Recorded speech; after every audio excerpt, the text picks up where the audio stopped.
saludarles y agradecer su participación a ustedes en esta charla que se llama Diferencia entre arrastres ordinarios, especiales y de pandeo restringido. ¿Ok?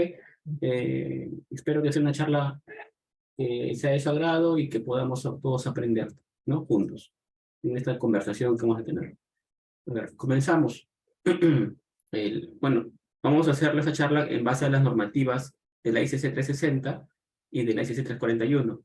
La 360 son las especificaciones para diseño en acero y la 341 es la guía que nos da las provisiones sísmicas, ¿no? Las provisiones sísmicas, las exigencias sismoresistentes que deben tener los elementos en base a, por ejemplo, esbelteces con tipos de conexiones, requisitos sísmicos, ¿ok? Relaciones B entre T y todo eso. Vamos, bueno, para empezar la charla vamos a hablar sobre unos criterios generales. Criterios generales. A ver, para recordar pequeños conceptos, ¿no? Que ya tenemos nosotros acá en conocimiento.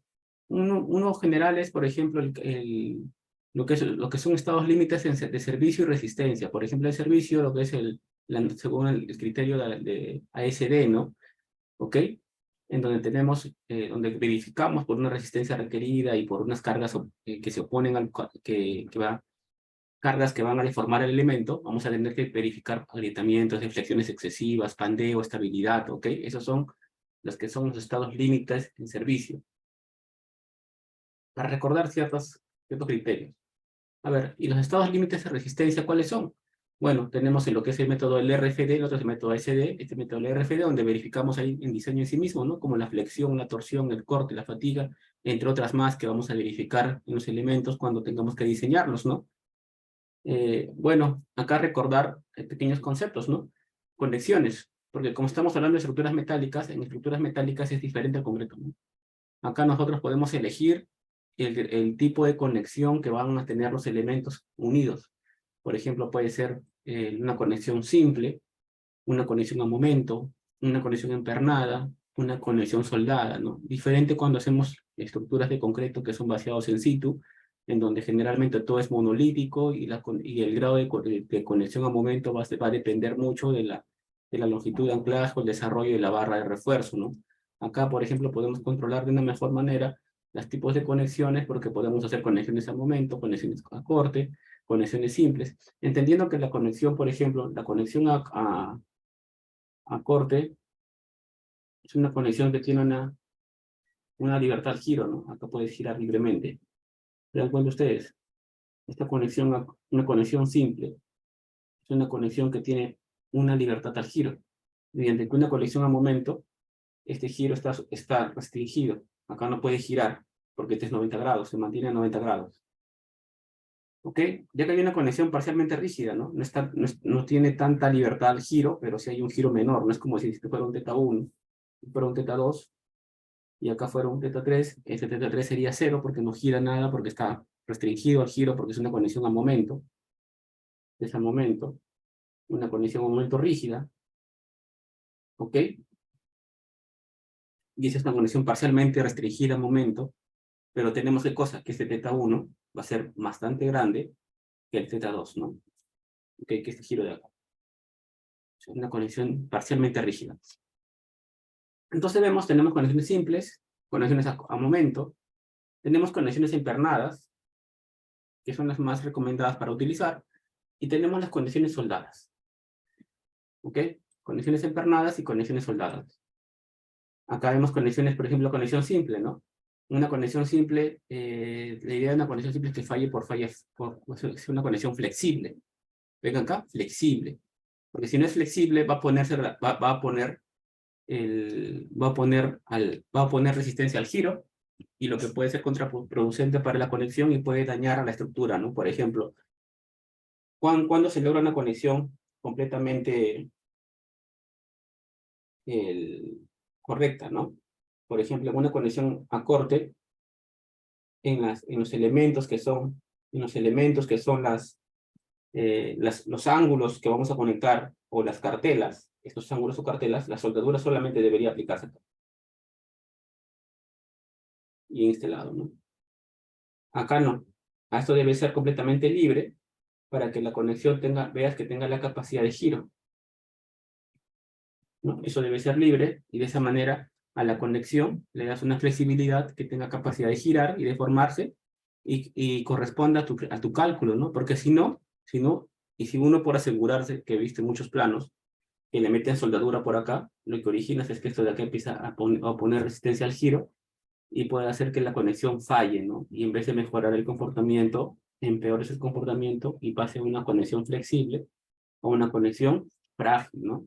Entonces importa mucho en las conexiones metálicas en el detallamiento y el análisis, ¿no? Porque puedes tú calcularlo como una conexión simple y al final detallarlo como una conexión a momento, y eso puede originar problemas en el comportamiento estructural. Y también podría poner en peligro la estabilidad no global, ¿no? Conexiones empernadas, tenemos unas conexiones que son muy buenas. Por ejemplo, a mí me gusta más usar cuando diseño estructuras metálicas, conexiones empernadas, porque todo se puede hacer en campo. El tema de la soldadura en campo es muy complicada para poder tener el control de calidad. Estas conexiones metálicas empernadas son más rápidas, no requieren una mano de obra tan especializada, es una inspección visual sencilla, ¿ok? Y puedes reutilizar las piezas. Capaz alguna desventaja, que veo que es mínima, podría ser el caso de que requieras tener mayor exactitud en la elaboración de planos, porque tiene que coincidir los agujeros, los pernos, ¿ok? Y bueno, y esto de mayor peso en la estructura es relativo, ¿no? Porque al final es mínimo ese porcentaje en peso.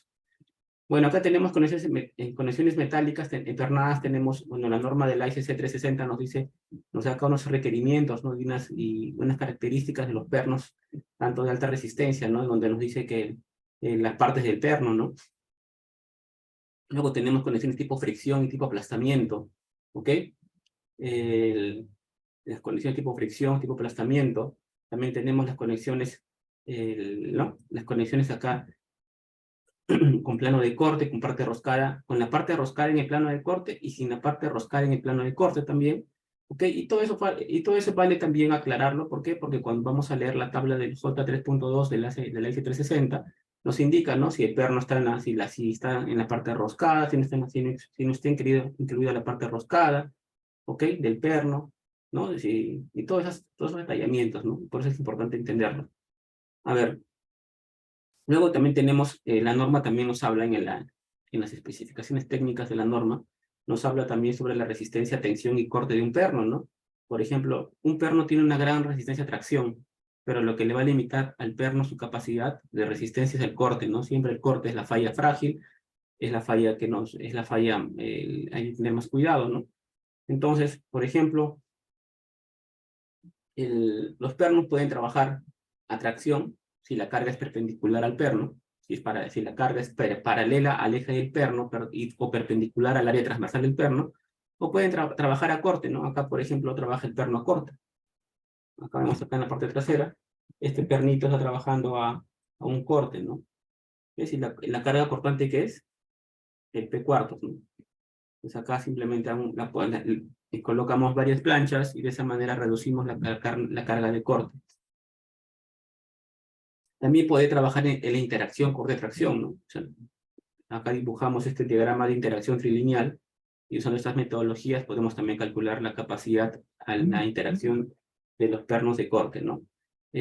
Bueno, cuando también revisamos fallas empernadas, también tenemos que verificar lo que es la fluencia por aplastamiento o la fractura por desgarre, ¿no? De los agujeros, ¿no? De los agujeros, especialmente esto donde se revisa. Lo anterior se revisaba en el perno, eso se revisa ya lo que es en la cartela o en el perfil metálico, ¿no? Si fuera, por ejemplo, un arriostre metálico, ¿ok? Tendríamos que revisar esto en la conexión del arriostre metálico, ¿no?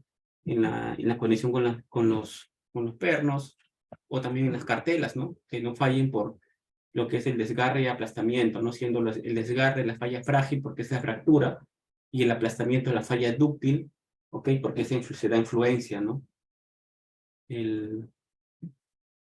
A ver, acá tenemos, por ejemplo, los tipos de cálculo, ¿no? Resistencia en aplastamiento en las barras. Acá tenemos una resistencia en aplastamiento generalmente en el borde, ¿ok? Y acá tenemos una resistencia por fractura, ¿no? Por fractura por corte en la barra, ¿no? Y acá tenemos el LC, que es el borde. A ver, la norma también nos da ciertos requerimientos, ¿no? Como la distancia mínima entre pernos. Por ejemplo, la distancia mínima entre pernos debería ser al menos 3 veces el diámetro de la barra, ¿no? 3 veces el diámetro de barra, por ejemplo. Si tienes una barra de 1 pulgada, la distancia entre eje y eje debería estar por lo menos 3 pulgadas. ¿Y al borde cuánto? Al borde debe ser 1.5 veces el diámetro de la barra. Y tu diámetro de barra acá afuera, por ejemplo, 1 pulgada, acá al borde deberías tener 1,5 pulgadas, es decir, 2.5 centímetros, perdón, deberías tener, por ejemplo, un poco más, ¿no? Más de 3 centímetros o 4 centímetros al borde. A ver, también hablamos, es muy conocido también cuando verificamos para diseño de conexiones, porque todo esto es lo que vemos, lo que he visto acá rápidamente es para el diseño de conexiones. También cuando vemos diseño de conexiones es algo muy común que siempre verificamos en las cartelas o en las cartelas o en el perfil metálico, es lo que se le llama el bloque de cortante, ¿no? El bloque de cortante tiene dos formas o dos modos de falla. Uno que es tracción por fractura, la tracción por fractura, ¿ok? O la fractura por tracción, en donde cuando sucede esto es porque la carga, a ver si dibujo acá la carga, es porque la carga es perpendicular al área, o sea, esta es la carga de tracción, imagínate, y el área que tracción es esta, ¿no? Es el área de tracción. Ese área se fractura, ¿ok? Y falla, ¿no? ¿Y por qué falla ahí? Porque, bueno, más atrás estaba completa, no hay agujeros, no es una de donde lo debilita, y falla en esta zona que está churada, por ejemplo, ¿por qué? Porque ahí están los agujeros, donde están los pernos, ¿te das cuenta? Y eso se llama falla y bloque de cortante, no es un modo de falla. El otro también sería que ahora la carga también la misma, ¿sí? Pero ponte que ahora le llame B, de cortante. Ahora, ¿quién es el área transversal? El área de corte. El área de corte es la de acá, ¿no? El área de corte es eso. Falló por corte, pues. Falló por corte el elemento. Entonces, acá en esta carga, en esto vemos que la carga es perpendicular, que el área transversal, este área de acá, el área de tracción, es perpendicular a la fuerza, y en el corte, el área es paralelo a la fuerza. ¿Ok? El área es paralelo a la fuerza. Pero en ambos es un tipo de falla. Uno es fractura por tracción, y el otro es fractura por cortante, por fuerza cortante. ¿Ok? Son modos de falla que pueden ocurrir en una misma conexión, ¿no? Porque te das cuenta que la conexión es la misma, los pernos son los mismos, la plancha es la misma, solo que en una falló por fractura en tracción y el otro falló por fractura en corte. Bueno, acá hay un video interesante que me gusta bastante mostrar siempre, que es lo que es el bloque de cortante, lo he explicado, ¿no?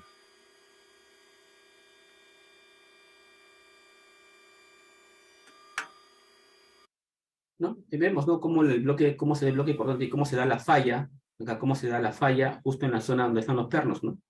La falla donde se da justo en la zona donde están los pernos, ¿te das cuenta? ¿No? Lo que es la fractura en la zona donde están los pernos. A ver, ahora también, cuando hacemos conexiones alternadas, también, claro, tenemos que verificar, no solamente, claro, verificamos lo que son estos fallas, este tipo de falla, lo que es aplastamiento, desgarre, bloque de corte, verificamos también lo que es en el perno, la resistencia al corte y tracción, interacción corte y tracción en el perno, pero también debemos verificar lo simple, ¿no? Por ejemplo, lo más sencillo de verificar es la resistencia a tracción de la plancha, ¿no? ¿Ok? Y la resistencia al corte de la plancha, porque porque el bloque de cortante es lo que resulta, ¿no? Por ejemplo, esto de acá es la resistencia a la tracción de la plancha, y esto de acá es la resistencia al corte de la plancha. Entonces, acá está definido cómo calculas la resistencia a tracción de la plancha y la resistencia al corte de la plancha. Cuando es fluencia, es porque el elemento está fluyendo y se ha roto en la zona gruesa, en el área gruesa. Y cuando hablamos de fractura, es porque se ha roto justamente en la zona donde están los agujeros, los pernos, ¿no? En fractura. Entonces, por acá dicen área gruesa y área neta, ¿no? En área neta calculas restando el área de agujeros, y en el área gruesa es la zona gruesa o el área bruta, y no restas ningún agujero, ¿no? Por lo que uno está multiplicado por el FI, que es el esfuerzo de influencia, y el otro está multiplicado por el FU, que es el esfuerzo último, ¿no? Se entiende que el esfuerzo de influencia, el esfuerzo último para un acero, es de esta manera, ¿no? Acá está el esfuerzo, ¿ok?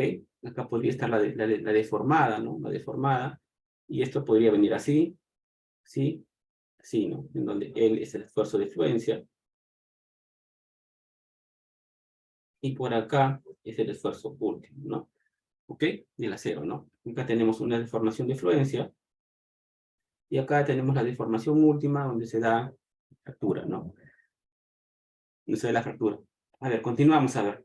Bueno, acá tenemos también la plancha por corte, ¿no? Acá hay una zona de que se corta, ¿ok? ¿Por qué fractura? Porque justamente es en esa parte donde están los agujeros, los agujeros. Fractura de corte, justamente acá. Porque tengo que restar, ¿qué cosa? El área de los agujeros. Y bueno, esas serían las conexiones empernadas. Se dan cuenta que tiene varias verificaciones. En primer lugar, que verifico los pernos, y lo verifico por corte, tracción e interacción corte-tracción. Luego verifico las planchas, verifico las cartelas, porque desgarre, aplastamiento, bloque de cortante, tracción y corte, ¿no? ¿Ok? Y luego la otra alternativa al diseño es la soldadura, ¿no? La soldadura, por ejemplo, tiene más desventajas que ventajas, ¿no? Sinceramente no me gusta mucho. La soldadura es bueno cuando sale de taller, ¿no? Cuando lo hacen en taller, esta soldadura es lo ideal, pero cuando está en campo, no hay mucho, pierde bastante calidad, ¿no? Entonces, en soldadura se obtienen estructuras más rígidas, claro que sí, se elimina el material, o sea, claro que ya no, como ya no vas a empernar, ya no vas a usar vas a usar menos cartelas, vas a usar menos planchas, menos ángulos, porque todo va soldado de frente. ¿Ok? Pero acá dice bien claro, no requiere mayor supervisión mano de obra, necesita mano de obra calificada, necesita soldadores certificados con el ACW, ¿ok? Depende de las condiciones climáticas y se requiere bastante inspección, ¿no? Y también laboratorio. Soldaduras tenemos bastantes, ¿no? Tipos de soldaduras. Por ejemplo, las de penetración total y de penetración parcial, que son las soldaduras más complejas de realizar. Penetración total y parcial, que en la norma está como las soldaduras de ranura. Y también tenemos la soldadura tipo filete, ¿no? ¿Ok? Acá la norma te habla de los diferentes electrodos que puedes utilizar para la soldadura tipo filete y las cantidades mínimas de soldadura que debes colocar, porque la filete va en milímetros, ¿no? Por ejemplo, es una soldadura de 3 milímetros cuando tienes una plancha metálica de 6 milímetros, ¿ok? Usas de 8 milímetros cuando tienes planchas metálicas mayores a 19 milímetros o casi 2 centímetros, ¿no?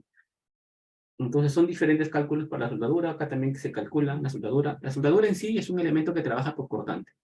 Es decir, la soldadura trabaja a un esfuerzo por corte, y el esfuerzo por corte generalmente es un esfuerzo que tiende a tener una falla frágil, ¿no? O sea, todo elemento que falle por corte generalmente tiende a tener falla frágil. No todos, pero sí la gran parte. Entonces, por eso la soldadura no... ¿okay? En general, la soldadura falla, la falla de soldadura es una falla frágil. ¿Ok? Y como ven ustedes hasta las fórmulas, ¿no? El 0.6 del FI es un esfuerzo por corte, ¿no? Porque el F es el esfuerzo en tensión y el 0.6 es el esfuerzo de corte. ¿Ok? Acá tenemos cuando la soldadura, por ejemplo, es paralela y acá cuando es perpendicular. Acá tenemos también tipo de soldadura, cómo se calcula, soldadura de penetración. ¿Ok? Acá tenemos las relaciones entre el metal base, que voy a soldar, y la soldadura, el espesor de soldadura. Y bueno, hasta ahí estamos viendo rápidamente, viendo los criterios de soldadura y conexiones metálicas, lo que es empernadas, una conexión simple, conexión cortante, conexión parcialmente rígida, ¿ok? Y ahora vamos a hablar sobre algunos criterios importantes para hablar un poco de lo que es la norma, la AS 341. Por ejemplo, antes de que naciera todo ese tema de lo que es el diseño por capacidad, o las normas, ya que empiezan a hablar ya de comportamientos especiales, de mayores utilidades. Se empezó toda esa tendencia antes, pero le dio más fuerza desde el sismo de Norwich, ¿no? En el año 94, ¿no? Un sismo que no fue de esas magnitudes que a veces que vemos en otros países. Por ejemplo, en Chile hubo un sismo de mayor a 9, ¿no?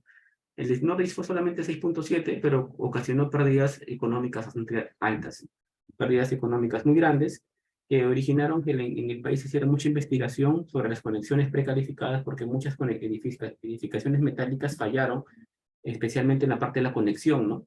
Debido al terremoto que sucedió. Y cuando las edificaciones fallan, no solamente se pierde el dinero en reparar la edificación, se pierde también en el tiempo que está sin operar la fábrica, si está sin operar la empresa, ¿ok? Eso le llaman los tiempos de inactividad, ¿no? Entonces hay una gran pérdida por inactividad, y eso es lo que también preocupa bastante, ¿no? No solamente las pérdidas por daños estructurales.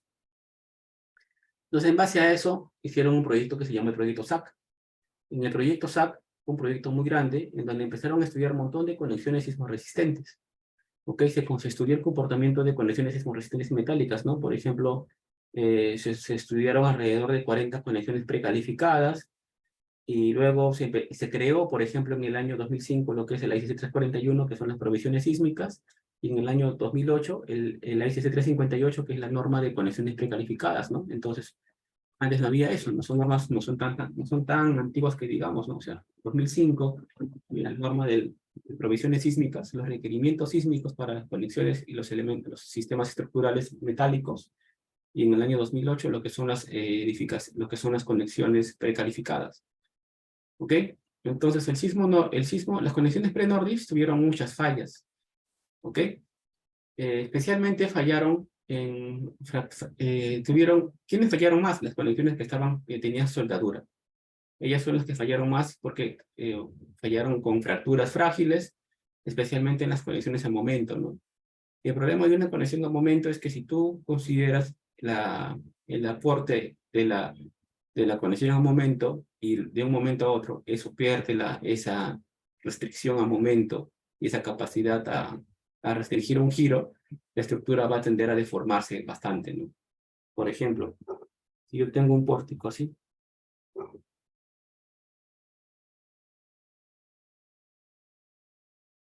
y acá tiene conexiones a momento, y le aplico una fuerza. Pero imagínate que el pórtico, de un momento a otro, acá se rotula, y acá se rotula, se comporta como una bisagra. Entonces, rápidamente esto se va a mover así. Y más todavía si acá la conexión es empotrada. Si esto fuera, por ejemplo, en conexiones fijas, imagínate, esto completamente pierde equilibrio, y acá ocasionaría un gran desplazamiento. ¿Todo por qué? Porque acá la conexión entre él y él se rotuló, ¿ok? Y eso originó que la edificación tuviera grandes desplazamientos y tuviera grandes daños, ¿no? Entonces, es muy importante las conexiones precalificadas, es muy importante las conexiones a momento, por ejemplo, si las voy a usar, ¿ok? Entonces, fallaron un montón de conexiones a momento que estaban soldadas, o también fallaron los elementos porque en el diseño anteriormente a este sismo, en las condiciones pre-Nordis, no tenían el concepto de lo que es la sobreresistencia de los materiales. Aunque ustedes no crean, la sobreresistencia también, como puede ser buena, y que generalmente también puede jugarte en contra, ¿no? Cuando hablamos ya de un diseño por capacidad, ¿ok? Porque podemos darle más capacidad por flexión que por corte, o por tracción a compresión, o por flexión o por corte, pero puede ser que pensemos que damos más capacidad por flexión por corte, pero no consideramos la sobreresistencia que puede tener, ¿no? En otros, ¿no? Por corte, por ejemplo. Entonces, las conexiones estaban diseñadas para la capacidad de flexión de las vigas y no contemplaban la sobreresistencia de los materiales. ¿Ok? Es decir, en una estructura metálica, hay dos tipos de diseño, ¿no? Un diseño por... bueno, hasta tres podríamos decir, en resumen, un diseño por servicio, diseño por resistencia, ¿no? Donde diseño la viga, por ejemplo, y un diseño por capacidad. Ese diseño por capacidad es donde yo voy a basarme en la capacidad nominal, real, ¿ok? Del elemento, y con esa capacidad voy a diseñar, por ejemplo, mis conexiones. Ahora las normas que se basan en el diseño por capacidad te dicen eso, ¿no? Ya no diseñas conexiones en base a lo que te dice el diagrama de momentos flectores, o lo que te botó el SAP o el ETAPS, sino te dice, oye, ¿sabes qué? Tú diseñas tu elemento viga, y la conexión que vas a diseñarlo para el empalme o para la conexión a momento, ¿ok? Que vas a diseñar, tiene que ser en base a la capacidad del elemento. Porque el criterio de falla, de una falla dúctil, es que falle el elemento y no falle la conexión. Porque si falla la conexión, el elemento colapsa. Entonces, es como una similitud a columna fuerte viga débil. Entonces debe serse elemento más débil y la conexión más fuerte. O sea, la conexión en una estructura sismoresistente especial debe ser diseñada por capacidad. Y lo que pasó acá fue lo siguiente, ¿no? Que las conexiones estaban diseñadas para resistir las flexiones, ¿no? Por ejemplo, el FI, que viene con la flexión. Pero ¿qué sucedió? Que no contemplaban que había un RI por un FI, y siendo este RI lo que era la sobreresistencia del elemento. Es decir, al final de cuentas, el elemento big, el elemento perfil tenía más capacidad que el elemento tenía más capacidad que esa conexión, Y si el elemento tiene más capacidad por su conexión, todo falla por el lado más débil, y por eso las estructuras fallaban en la conexión, ¿no? Y no fallaban en el elemento, en la viga, por ejemplo. No sé si se entiende esa analogía que estoy tratando de hacer. A ver, y acá ven las fotos, ¿no? Por ejemplo, acá fallaron muchas veces en como dice acá, fracturas, ¿no? Fracturas frágiles, acá tenemos una fractura frágil.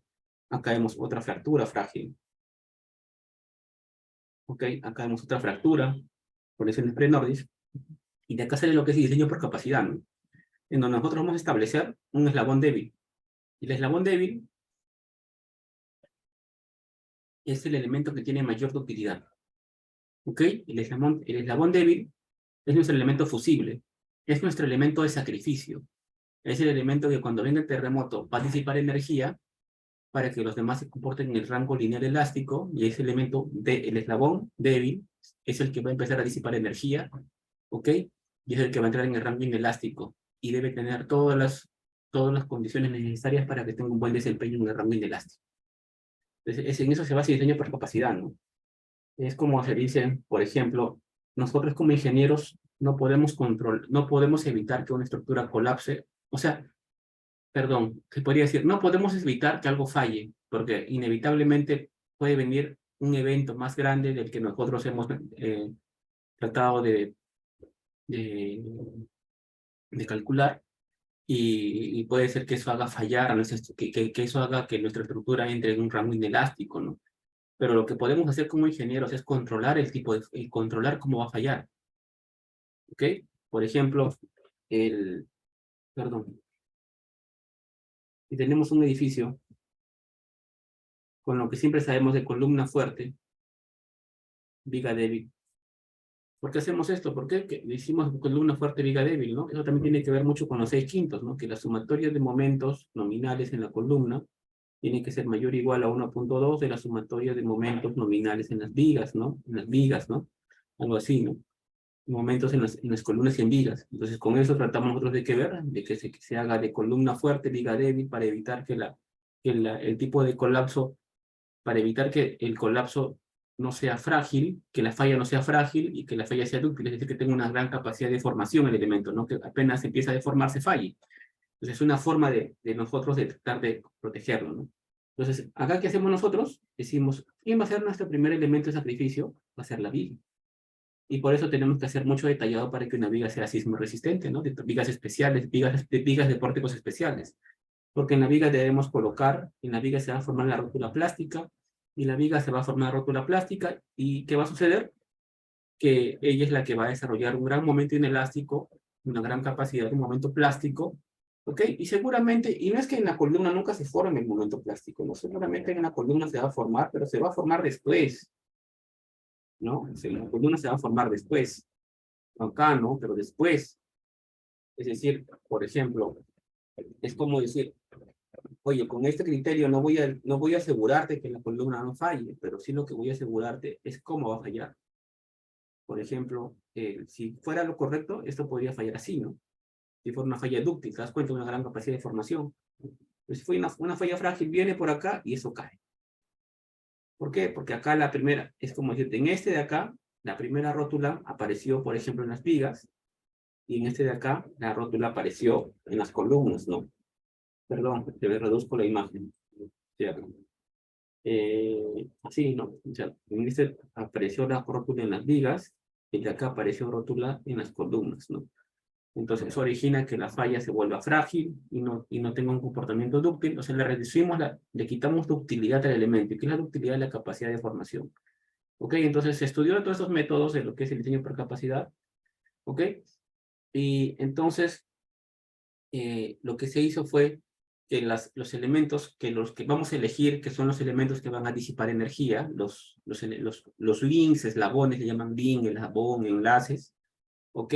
Sean elementos que estén adecuadamente detallados para que tengan una gran capacidad de deformación inelástica y en donde se pueda presentar las roturas plásticas, ¿no?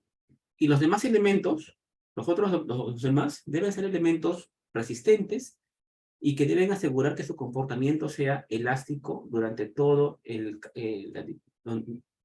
ciclo de disipación de energía del elemento link, ¿no? ¿Ok?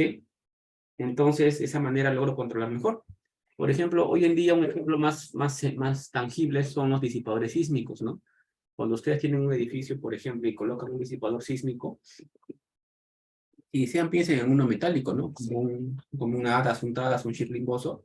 Por ejemplo, esos elementos son los elementos de sacrificio, son los eslabones débiles. Por eso ustedes cuando ven un chirlimboso lo ven delgadito, ¿no? Y dicen, oye, no parece que, porque es tan delgado, no va a resistir. Es delgado con ese propósito, ¿no? Para que el elemento pueda ante pequeñas fuerzas, pequeñas deformaciones, empezar a disipar energía, ¿no? Porque tiene todo ese detallado, todo ese procedimiento para que tenga un gran comportamiento dúctil, ¿no? Y tenga gran capacidad de disipación de energía. Entonces, así son los elementos que tienen que fallar que van a trabajar, ¿ok? Que van a trabajar como elementos eslabones débiles, ¿ok? Son los elementos que van a ser los eslabones débiles, los elementos que van a trabajar, que van a disipar la energía, ¿no? Acá dice, los otros elementos deben poseer suficiente resistencia. O sea, generalmente, ¿cómo vemos? A ver, decimos, el eslabón débil es el eslabón menos robusto y el eslabón fuerte, perdón, y los eslabones fuertes son los que van a comportarse en el rango elástico y generalmente son más grandes, más robustos.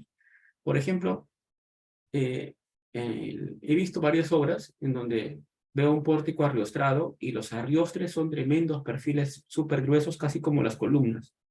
Y sinceramente eso está mal, ¿no? Porque colocar un arriostre tan grueso como una columna está mal, porque ese arriostre supuestamente se coloca con el objetivo de que ese arriostre sea el elemento fusible, que es el elemento débil, que disipa energía, ¿ok?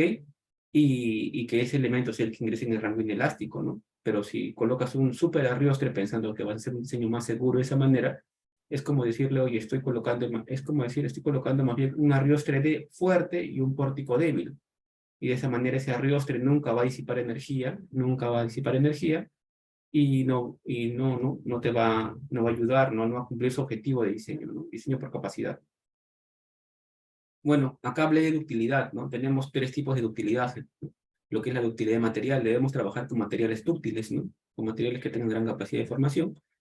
También trabajamos con secciones dúctiles. Es muy importante la sección dúctil porque, por ejemplo, la sección dúctil te deja desarrollar toda tu capacidad de carga. Y eso se controla con las tablas de la ICC, con los que te dan relaciones ancho-espesor. Si un material no es dúctil, el material no deja que el elemento, no deja que la sección pueda tomar toda su capacidad de carga, ¿ok? Y la debilita, ¿no? Por ejemplo, fue una falla por pandeo, podría ser, ¿no?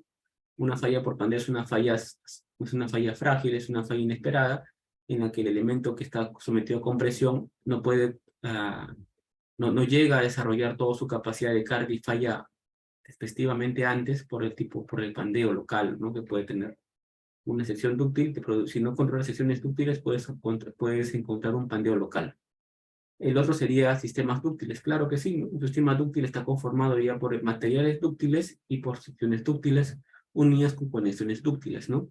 Donde todo está conectado de una forma correcta para que pueda estar en sí un sistema dúctil. Es decir, para tener un global dúctil, tengo que tener un material dúctil. ¿Ok? Tenemos que tener miembros dúctiles, ¿no? O sea, que respetar estas relaciones ancho-espesor con una buena sección, ¿no? Y un sistema adecuadamente conectado, es decir, conexiones dúctiles también.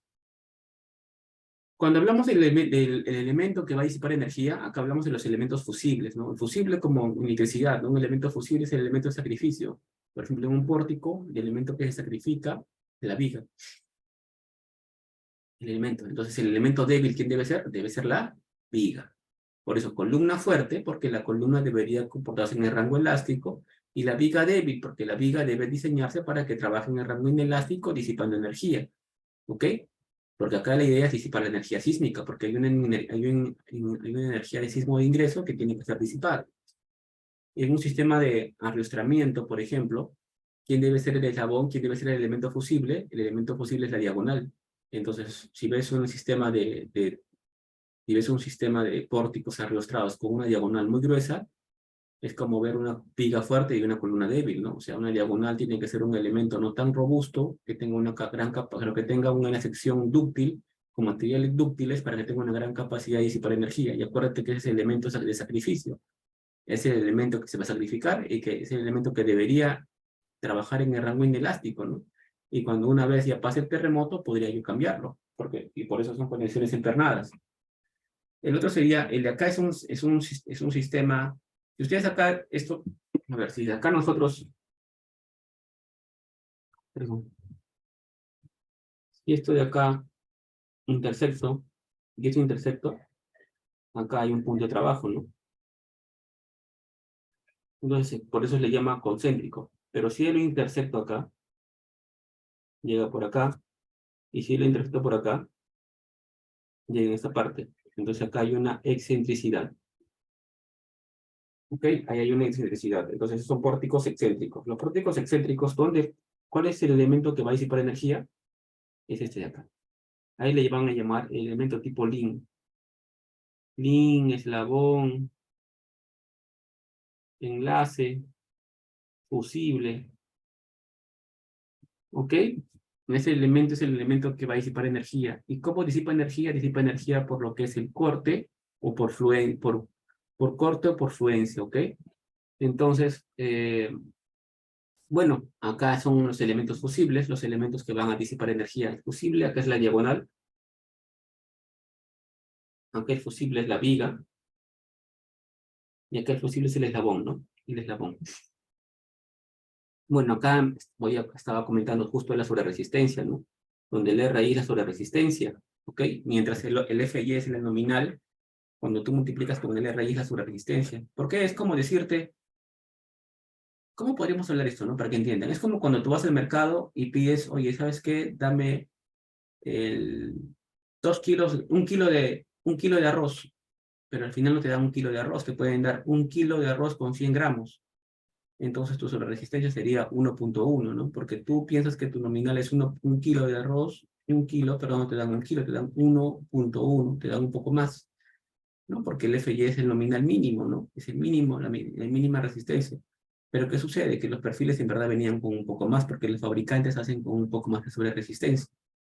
Entonces la resistencia esperada, en verdad, para tu diseño podría ser el FY. Pero cuando quieres hablar de diseño por capacidad para diseñar mis conexiones, sabemos que la conexión debe ser diseñada para la capacidad del elemento. Entonces ahí sí tenemos que tener en cuenta que la sobreresistencia. ¿Ok? La sobreresistencia. Y esa sobreresistencia, tanto para fluencia como para lo que es rotura última, está siempre estipulada por la normativa de la IGC 341, perdón, la IGC 360 en la tabla 3.1, en donde eso depende del material. Para un acero 36, por ejemplo, el más conocido por nosotros, la sobreresistencia es 1.5, es un montón. ¿Ok? Si fueran otros perfiles, por ejemplo, la 53, ¿no? Acá tenés 1.6, 1.2, ¿no? Este acero también es bien usado, el A572 grado 50 tiene una sobreresistencia de 1.1, ¿no? Entonces acá vemos que cada material tiene su sobreresistencia para lo que es fluencia y por lo que es fractura. Bueno, aquí hay unos ejemplos, ¿no? Para lo que son los aceros, para lo que son pórticos especiales y pórticos al momento, ¿ok? Los materiales también que tenemos. Acá estamos hablando de lo que es la resistencia esperada última y la resistencia esperada fluencia, ¿ok? También las secciones de demanda crítica, ¿no? O sea, debemos usar soldaduras especiales en empalmes, panches, pase, conexiones, vigas y columnas, ¿ok? Eh, por ejemplo, acá hay algo importante, ¿no? Que no debemos, otra cosa también es que, por ejemplo, si ustedes ven que alguien está usando un empalme soldado en una diagonal, está mal. Las diagonales, los arriostres no deben ser elementos continuos, no deben tener discontinuidades como una soldadura, ¿no? Eso está prohibido. Entonces la soldadura no debe usarse, ¿no? En arriostres, ¿no? En arriostres, por ejemplo, acá te dice, ¿no? No se requiere soldaduras en los arriostramientos, sea de demanda crítica. ¿Ok? ¿Qué más dicen, no? Estos elementos, claro, van a incurrir en el rango elástico y permiten disipación de energía, claro. A ver, ¿qué más? Resistencia esperada, las zonas protegidas, ¿no? Las zonas protegidas son estos elementos donde van a haber resaltados. Son las zonas protegidas, ¿no? Es un adelante, en verdad, ¿no? Son zonas protegidas, ¿ok? Zonas protegidas. ¿Por qué le llamamos zonas protegidas? Porque esas son las zonas los que van a incursionar en el rango inelástico. Y por lo tanto no deben tener ningún defecto. No debes hacer agujeros, no debes soldar por ahí, no debes hacer ningún daño, ni perforaciones, ni nada. Las zonas protegidas son zonas que deben mantenerse completamente libres y limpias. ¿Ok? Porque son zonas donde se va a formar las rotulaciones plásticas. Entonces, para no tener dificultades en esta formación de rótulas plásticas, ¿ok? Y no tener sorpresas con un resultado negativo, entonces es mejor, ¿qué cosa? Proteger esas zonas, y en esas zonas no debe hacerse nada, absolutamente nada. ¿Ok? Entonces, ahora sabemos que, según las normas convencionales, tenemos reducciones de resistencia para lo que es flexión, por ejemplo, y lo que es cortante, ¿no? Y dependiendo del tipo de falla, ¿no? Una falla frágil, una falla dúctil se reduce menos, y una falla frágil como el corte se reduce más, ¿no? 0,90, 0,75. Pero cuando hablamos de conexiones precalificadas y diseño por capacidad, en el diseño por capacidad nosotros ya no tenemos que reducir tanto, ¿no? Si en flexión no reducimos nada para fallas dúctiles, y para fallas no dúctiles o frágiles reducimos ya no por 0,75, sino por 0,9 la resistencia, ¿ok? Ya no tiene sentido, ¿no? Acá te dice que, por ejemplo, según esta dice 358, ya sería muy conservador. Ya si vas a considerar sobre resistencia y encima reducirlo, ya es muy conservador, ¿no? Para el diseño. ¿Ok? Ahora, teniendo en cuenta todos los sistemas estructurales, ¿cuáles tenemos? A ver, bueno, tenemos los pórticos, los que son los pórticos, ¿no? El Special Moment Frame, el Intermedio Moment Frame, ¿qué son? Son los pórticos. Pórticos a momento. O sea, no tienen diagonales. Ya cuando empezamos a hablar del ordinario, excéntrico, ellos son los pórticos que tienen diagonales, ¿no? Un ordinario moment frame es un pórtico que tiene a diagonales, ya no tienen todos los requerimientos de previsiones sísmicas.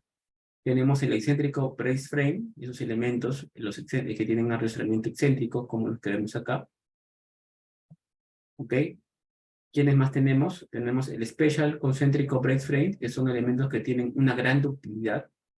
Utilizo esto cuando yo requiero tener más utilidad, cuando mi zona sísmica es una zona sísmica, es una zona altamente sísmica, es decir, que sé que va a tener una gran demanda sísmica, prefiero utilizar un Special Concentric Brace Frame, ¿ok?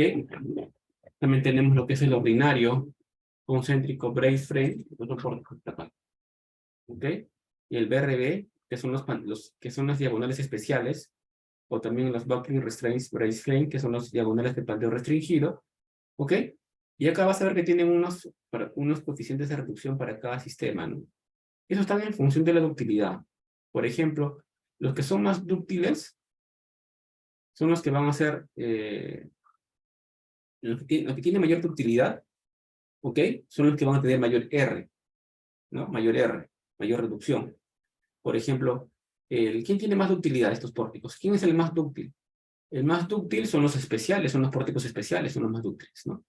Por ejemplo, un dúctil es el BRB, ¿no? El BRB tiene una ductilidad, por ejemplo, de 8, tiene una reducción de 8. Y un Special Concéntrico Brace Frame tiene una reducción de 6. Un EBF tiene una reducción de 8. Y un elemento que tiene muy baja ductilidad es un ordinario concéntrico brace frame, un pórtico ordinario. Como tiene baja ductilidad, por seguridad le colocan una baja reducción del sismo de 3,25. ¿Ok? Y acá empezamos a hablar de sobre resistencia a los elementos, ¿no? Esa sobre resistencia que podemos calcular, ¿no? Que podría decirse que es como sería la relación entre el BSUI y el B de diseño, ¿no? Para después, pórticos especiales a momento, para pórticos a momento, estrés, para pórticos arriostrados, concéntricamente arriostrados es 2, para pórticos excéntricos es 2, y para pórticos de pandeo restringido, o diagonales de pandeo restringido 2,5, ¿no? Entonces, nosotros siempre vamos a tratar de trabajar con sistemas resistentes a sismos. O sea, específicamente para este cálculo, vamos a diseñar para poder resistir estas fuerzas sísmicas, ¿ok? Y de una forma ideal, ¿no? Por ejemplo, acá hablamos de un factor también de sobreresistencia. No sé, el otro sobreresistencia que hablamos era del material, dependiendo del material, si era un A36, A500, a grado 50, ¿no? En cambio, esta sobreresistencia ingresa en la combinación de carga. Se multiplica en la combinación de carga, por ejemplo, ¿no? Se multiplica, o sea, la carga sísmica ya no va a ser Q, sino va a ser la sobreresistencia por el Q, y esa va a ser mi carga sísmica, ¿no? Entonces, con esa sobreresistencia yo diseño mi estructura, hago mi y diseño mi estructura porque tengo una gran ductilidad, ¿no? Y la ductilidad, ¿qué es? Es la gran capacidad de deformación inelástica que podría tener, ¿no? Por ejemplo, acá la deformación, ¿qué es igual a esta ductilidad? O qué es igual a esta demanda de ductilidad. Es igual al desplazamiento último entre el desplazamiento de fluencia. Mientras mayor ductilidad tenga tu sistema, es mejor. Siempre, ¿ok? O sea, nosotros siempre buscamos sistemas dúctiles. Incluso podría decirse que, a ver, entre ustedes, ¿qué importa más? La resistencia o la ductilidad, ¿no? O sea, muchas veces yo creo que el diseño por capacidad está orientado más a incrementar la ductilidad que la propia resistencia. ¿Ok? Entonces, acá encima lo dice, ¿no? A menor resistencia, y generalmente la ductilidad y la resistencia no van en la misma dirección, ¿no? Mientras sea más resistente va a ser menos dúctil, ¿no? Acá vemos, ¿no? Mientras la resistencia va bajando, ¿no? Mientras la resistencia va bajando, la ductilidad va aumentando, ¿no? Para comportamiento dúctil. Entonces ahora vamos a hablar también de lo que son los pórticos especiales con arriestramiento concéntrico, ¿no? Los Special Concentric Brace Frame. Esos pórticos que son muy interesantes en su comportamiento. Tienes muchas configuraciones, diagonales simples, diagonales en X, diagonales invertidas, o en B o en B invertidas, ¿no? También hay otras más que, por ejemplo, que son diagonales en X de 2 niveles, ¿no? Creo que no lo he dibujado acá. Ya, borro esto. Son estas de acá también, que son otros tipos de diagonales que no las dibujé acá, que son así, o sea, que son diagonales de 2 pisos. Bien usadas, ¿no? Me gusta usar estas diagonales bastante. Diagonales de 2 niveles. Este de acá a veces no me gusta mucho porque a veces origina que queda una carga resultante así, una carga, y puede ser que la viga se comporte con carga axial, ¿no? En cambio, si tuvieras dos que van en conjunto, unas diagonales de 2 niveles, esas trabajan bastante bien. A ver, ¿qué más? Bueno, estas diagonales, ¿cómo trabajan, no? O sea, ¿cómo es la respuesta de la inelástica de edificios ariostrados? Tenemos un edificio, por ejemplo, que tiene una carga lateral, que la carga lateral sísmica es de ida y vuelta, ¿no? Por ejemplo, cuando el sismo va de derecha a izquierda, esta diagonal trabaja tensión y esa diagonal se comprime. Y cuando el sismo trabaja de izquierda a derecha o regresa al sismo, la diagonal que estaba antes en tensión ahora se comprime y la que estaba antes en compresión ahora se tensa. ¿Ok? Hay que tener en cuenta que las diagonales, cuando ustedes diseñan diagonales, una riostre, por ejemplo, cuando diseñamos, el diseño de la riostre generalmente está gobernado por la fuerza en compresión del sismo. ¿Ok? Por la compresión que se le va a aplicar. ¿Por qué? Porque la mayoría de diagonales normales, convencionales, que sucede, que tienen una gran capacidad de tensión, pero tienen una muy baja capacidad de compresión. Su capacidad de compresión es un 30%, un 20%, un 10%, es muy baja su capacidad de compresión. Entonces, por eso generalmente están muy sobradas en tensión, pero están bien limitadas en compresión, ¿no? ¿Por qué? Porque la tensión es la falla frágil, es la falla dúctil, ¿no? Tiene una gran capacidad en tensión, y en compresión generalmente lo que sucede es una falla por inestabilidad, que es el pandeo, ¿no? En compresión falla por pandeo, como vemos acá, ¿no? Por ejemplo, este elemento, si lo ves, está completamente, perdón, está así encorvado, ¿no? Acá también está deformado el elemento. O sea, este elemento de acá se ha deformado de esta manera.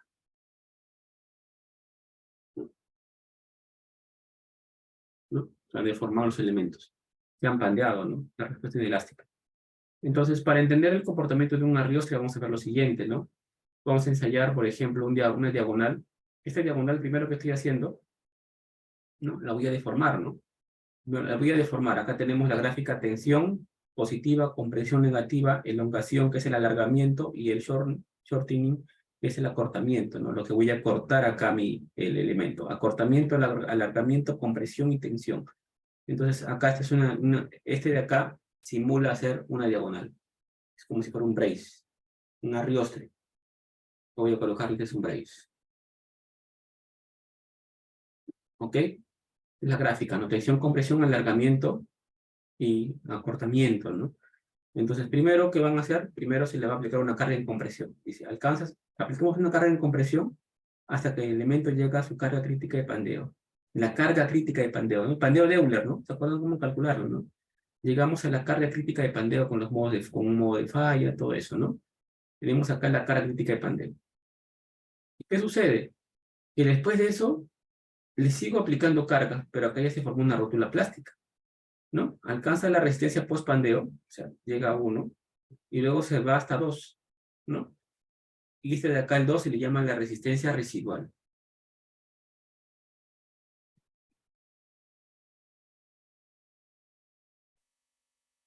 ¿Ok? Te das cuenta que está bien limitado, llegó hasta acá nomás y esa es su resistencia. ¿Por qué? Porque ahí se empezó a pandear, ¿no? Llegó a la cara crítica de pandeo, ¿ok? Y luego se sigue deformándose y llegó a lo que es la resistencia residual. Esta es la resistencia residual de ese elemento en compresión. Después de eso, ¿qué sucede?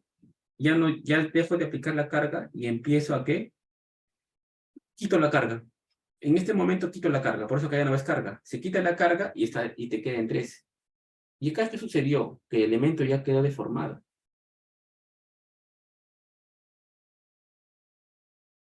Y cuando ya quedó deformado es porque entró en el rango inelástico, ¿no? Porque cuando puede recuperar su forma es porque es elástico todavía. En 3 el elemento quedó en el rango inelástico.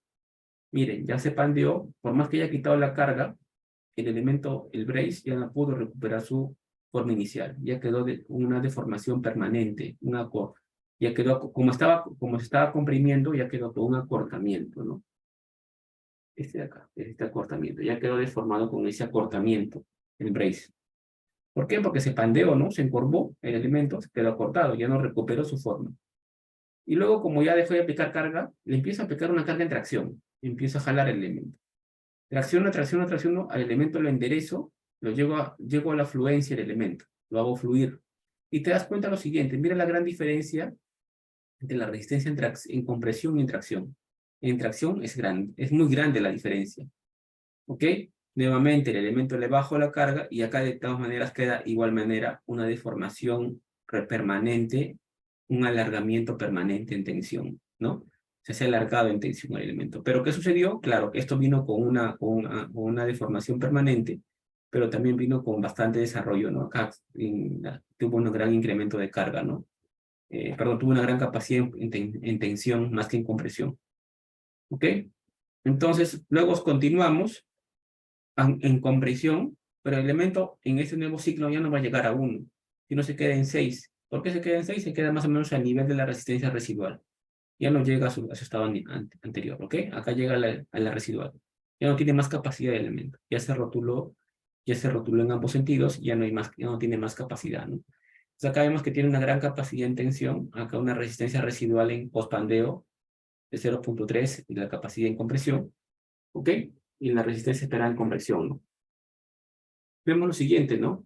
Que nosotros tenemos poca degradación, o sea, este es un cíclico, es como si aplicar esta carga varias veces, ida y vuelta en un ensayo, ¿no? Como si aplicara la carga varias veces, y nos damos cuenta que en tensión el elemento tiene poca degradación de resistencia y rigidez, es decir, hay muy poca pérdida de resistencia y rigidez. En cambio, en compresión el elemento, en el primer ciclo nomás ya perdió resistencia y rigidez.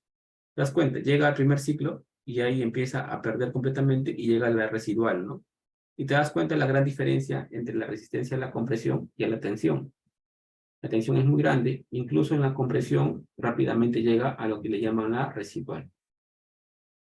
¿Ok? Entonces ya sabemos, ¿no? Los puntos débiles de los diagonales son la compresión.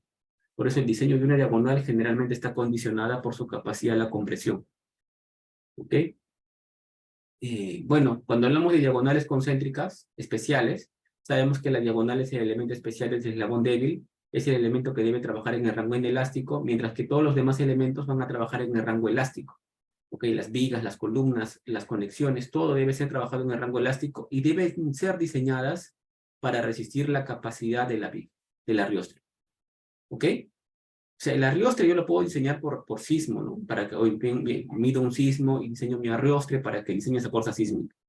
Pero luego mi pórtico, mis vigas, mis conexiones, no voy a diseñarla con el sapo, el TAPS que me da las fuerzas los momentos flectores, no. Yo diseño para que resistan, ¿qué cosa? La capacidad del elemento. Entonces hago un diseño por capacidad y ese diseño por capacidad lo distribuyo y con eso diseño mis vigas, mis conexiones, mis columnas. ¿Ok? Bueno, el arriostramiento, que es la diagonal, debe tener buena capacidad de disipación. ¿Por qué es importante que tenga una buena capacidad de disipación? Porque es mi eslabón débil, ¿no? Es mi eslabón que va a sacrificarse. Él es el elemento que se va a sacrificar, es el elemento que va a disipar energía, es el elemento que vamos a hacer que entre en el rango inelástico, ¿ok? y que se comporte de una manera adecuada, ¿no? Que tenga buenos ciclos histeréticos y que disipe la energía del sistema. Entonces tiene que tener bastante buena capacidad inelástica, una gran capacidad de formación, ¿ok? ¿Qué más? A ver, bueno, acá diseñan las conexiones, debes diseñarlas para que, ¿no? De los elementos para las máximas fuerzas de deformaciones producidas por ciclos de fluencia y pandeo. Bueno, ese diseño por capacidad, ¿no? El RI, por ejemplo, acá te diseñalo para que resista el AG por RI por FI, y también para que resista el 0.3 del PSUN, ¿no? Que es el pandeo, o el 0.14 del PSUN, que es la carga de compresión. Entonces, eso se refiere, ¿no? Diseño por capacidad. Voy a diseñarlo para que resistan eso. A ver, igualmente, ¿no? Las vigas, columnas y los demás elementos deben ser diseñadas para fuerzas máximas que pueden desarrollar el sistema, lo cual está ligado a la resistencia de los arrastramientos. Ligado a la resistencia de los arrastramientos. Cuando algo tú diseñas ligado a la resistencia de otra cosa, eso es diseño por capacidad, porque yo diseño las vigas, las columnas y los, vigas, columnas y conexiones a la capacidad de mi arriostre, que es mi elemento fusible, que es mi elemento que va a disipar energía. Bueno, acá debemos tener aviostramientos que cumplan las normas establecidas, que sean elementos que se respeten las relaciones de esbeltez, que tengan materiales dúctiles y secciones dúctiles. Y bueno, acá también hablamos, ¿no? Como decimos que voy a diseñar mis conexiones y mis vigas y mis columnas para diseño por capacidad, ¿y en qué? ¿En base a qué? En base a las fuerzas máximas de tracción y compresión. Bueno, acá tenemos, ¿no? La resistencia máxima axial de un elemento arriostre es el PSUI. ¿Cómo se calcula? Como el R suizo de resistencia por el FI por el área gruesa del elemento brace.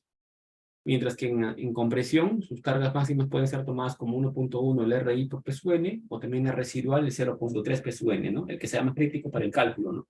Por ejemplo, si para ese elemento estuviera restando, usa el 0.3 PSUN. Y si estuviera sumando para agregar más carga, sería el 1.1 RI PSUN. ¿Ok? Ahora, esta figura es muy interesante. Generalmente, esta figura estoy mostrándola con la intención de que vean ustedes que es muy importante lo que son el detallado en conexiones metálicas. Entonces, un mal detallado como este, vas a hacer que la conexión metálica en el nudo, tú vas a diseñarlo para que se comporte como si esto fuera un release, un elemento que no tiene momento flector, que no tiene restricción al giro.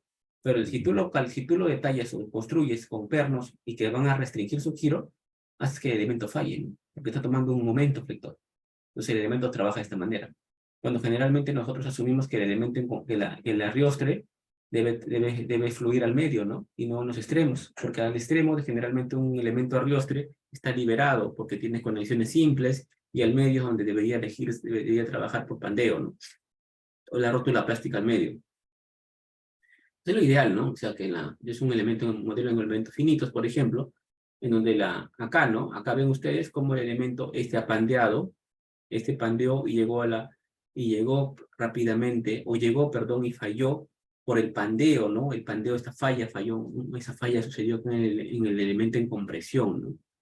Porque te das cuenta que está deformado así, la fuerza ha venido de esta manera, donde él ha trabajado en tracción y él se comprimió.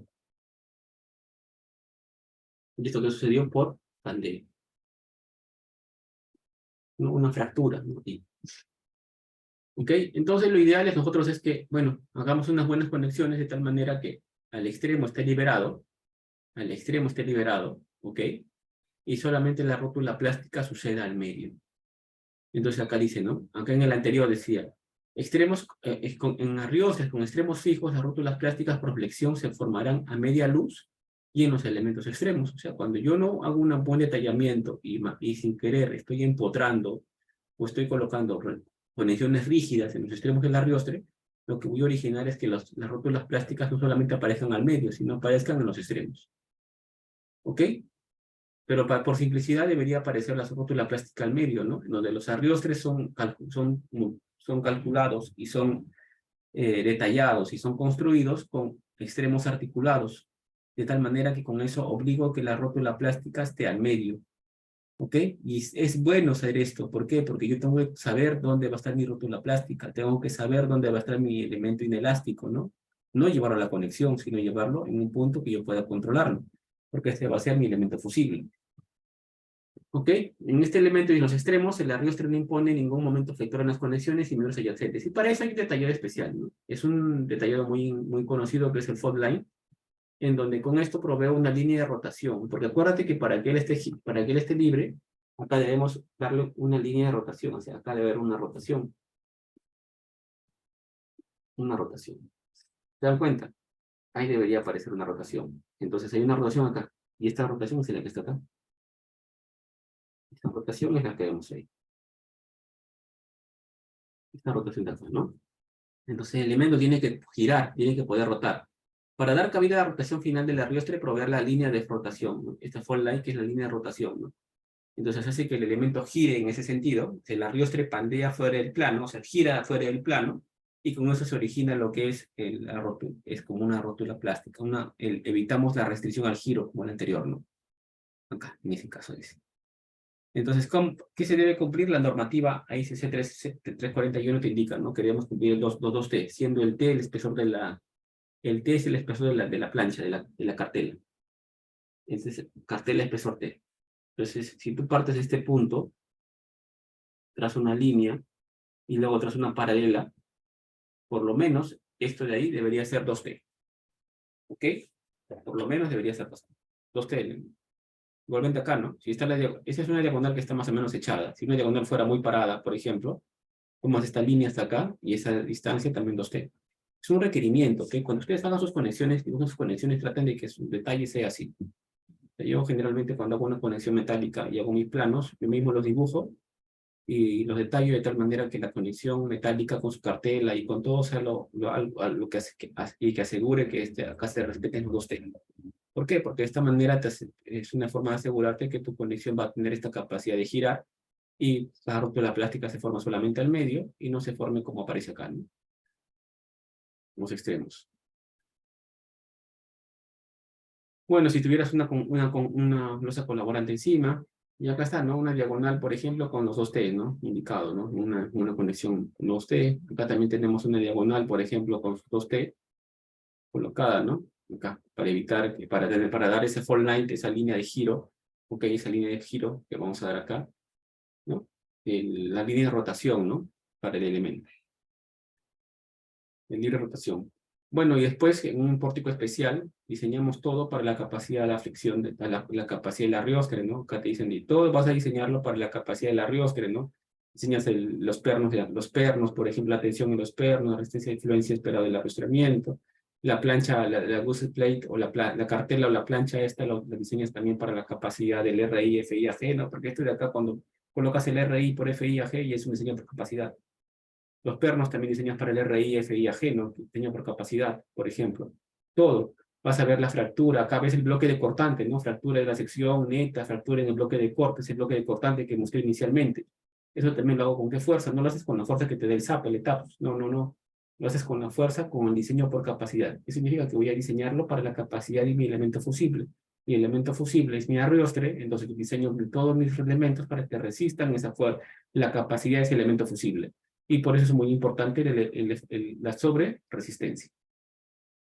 ¿Ok? Acá, bueno, también te indica la normativa que está netamente prohibido mezclar soldaduras con pernos, ¿no? A veces he visto planos o he visto ingenieros que dicen que piensan que de esta manera aseguran y juntan soldaduras y pernos y pensando que es mejor comportamiento, ¿no? Cuando no es peor. Bueno, en pórticos especiales, estas son las zonas protegidas. En los pórticos concéntricos, acá son las zonas protegidas, ¿no? En esta parte de acá. Bueno, como les dije, las conexiones siempre son zonas protegidas. Ya te voy a enseñar mi conexión por capacidad. Al punto medio es una zona protegida porque yo sé que ahí se forma mi rótula plástica. Son zonas protegidas, en un EBF es el medio. ¿Ok? Entonces, a medida que se aumenta la relación del test de las alas, se manifiesta. Este es para el pandeo, ¿no? Hay que tener mucho cuidado con esas relaciones B entre T, ¿no? Porque cuando un elemento falla por pandeo local, es una forma de inestabilidad y con esa forma no deja que el elemento logre trabajar a su verdadera capacidad, ¿no? Y con eso reduces la aparición de rótulas plásticas. Porque imagínate, cuando un elemento falla por pandeo, ya no entra en el rango, ya no forma rótula plástica, o sea, ya no tiene la capacidad de disipar energía, porque el elemento es una falla, el pandeo es una falla, es una inestabilidad porque es una falla repentina, una falla frágil, ¿no? ¿Ok? Entonces, bueno, acá mostramos las fallas por pandeo. Acá, por ejemplo, vemos las fallas por pandeo, ¿no? Cuando se incrementa la relación B entre T, ¿no? Es decir, cuando incrementas la B entre T es porque incremento la esbeltez del elemento. ¿Ok? La esbeltez, ¿no? O sea, acá incremento la esbeltez. Es más esbelto mi elemento. ¿No? Tienes una sección, tienes un tubo. Tu diagonal es un tubo. Tu perfil es un tubo. ¿Ok? Imagínate que tu tubo lo haces bastante, que tienes un tubo acá de 20 centímetros, 200 milímetros, pero acá tengo solamente 6 milímetros. Ten por seguro que este tubo va a fallar por pandeo local. ¿Qué es un pandeo local? Es decir, que el tubo cuando empieza a trabajar en compresión, incluso a flexión, las alas, eso se van a apoyar así. Porque es tan delgado el elemento, que eso se va a empezar a apoyar.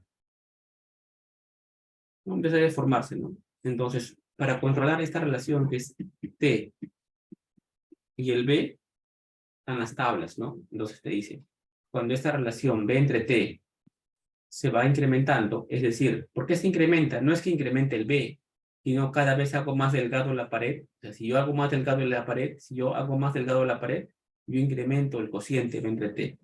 Si incrementas el cociente B entre T, ¿qué sucede? Que vas quitando la ductilidad, ¿no? El elemento se va haciendo menos y menos dúctil, ¿no? O sea, es más dúctil cuando es más compacto. Ahí la norma te habla de secciones, antiguamente te decía, ¿no? Secciones compactas, sísmicamente compactas. Hoy te hablan secciones de alta ductilidad, mediana ductilidad, ¿no? Entonces, una sección compacta es lo mejor, ¿no? O alta, ¿no? Sísmicamente compacta o de alta ductilidad, ¿no? Bueno, acá vemos los pandeos, tipo de pandeo, el pandeo elástico, inelástico, el pandeo plástico, ¿ok? Entonces, acá es importante ver, ¿no? En las diagonales, en esos elementos es importante también tener en cuenta lo que es en los modos de falla. A ver, ahora en pandeos, en edificios con arriostramiento excéntrico, ten en cuenta que ahora, ¿quién es mi elemento fusible? Es este de acá, es el esla bone, ¿no? Es el lin también, en inglés ustedes ven en la norma de la IC 341, en la IC dice lin, elemento tipo lin, ¿no? Entonces, este elemento es el que va a trabajar. El que va a trabajar en el rango inelástico, mientras que las diagonales, las columnas, van a trabajar en el rango elástico. ¿Ok? Entonces el link puede ser varios, ¿no? Podemos tener un link con esta configuración, ¿no? Acá, el más común es este de acá, también este. Este de acá no es muy usado, nunca lo he usado yo este link. O también estas esquinas, ¿no? También pueden usarlo. ¿Quiénes son los más usados, por ejemplo, en el proyecto? Los más usados son este link y este link. ¿Ok? Esos tres tipos de link. Ok, acá vemos este link que es tipo B, invertida, tipo chevron, pero con la excentricidad acá arriba. Entonces, bueno, estos son los pórticos excéntricos brace frame, ¿no? Que pueden alcanzar una rigidez elástica comparable con un special concéntrico brace frame. ¿Qué significa? Que si tú haces un diseño por capacidad, por ejemplo, esos diagonales tienen una gran ductilidad, ¿ok? Y por eso no necesita, tú no vas a ver que en la norma diga special excéntrico brace frame, porque no es necesario, tienen una gran ductilidad como si fuera un pórtico especial, ¿ok? Entonces, su comportamiento, su desempeño es comparable con un special moment frame, por ejemplo. La acción inelástica se restringe principalmente al link, claro que sí, ¿no? Como les digo, todo el comportamiento inelástico va a ir ¿en quién? Va a ir en el link, ¿no? ¿No? Entonces este link tiene dos formas de falla, puede fallar por fluencia por flexión o por fluencia por cortes, siendo en estos elementos metálicos la mejor manera la fluencia por corte. Aunque no crean, en estos elementos tipos céntrico, break frame y otros link, su mejor manera de fluir es solo fluencia por corte. Por ejemplo, los Shirley Bosos pienso que están inspirados en estos EBF, ¿no? Porque los Shirley Bosos son elementos que fluyen por corte. Igualmente acá, estos elementos, también este de acá, la parte central, ¿a quién también se asemeja mucho esta parte central?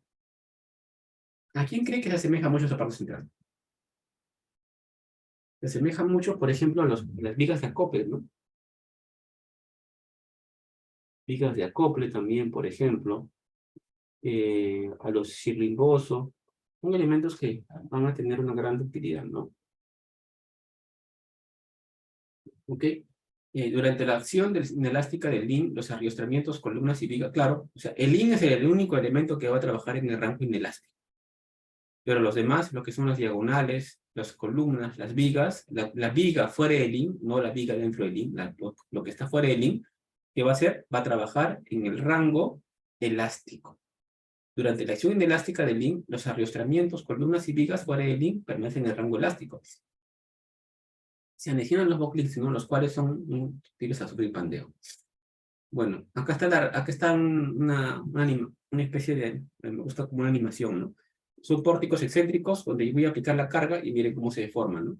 Miren dónde está la deformada, ¿no? Ahí, le hacemos de forma rápida, ¿no? El pórtico viene el sismo, se deforma de esta manera, regresa al sismo, ¿no? Te das cuenta que toda la deformación, ¿en quién está? Toda la deformación se lo lleva el link. ¿Ok? Es el elemento que está en rojito, es el elemento que es fusible. Los demás no deben fallar, no deben deformarse inelásticamente, su comportamiento es netamente elástico. El único que va a deformarse de forma inelástica, ¿quién es?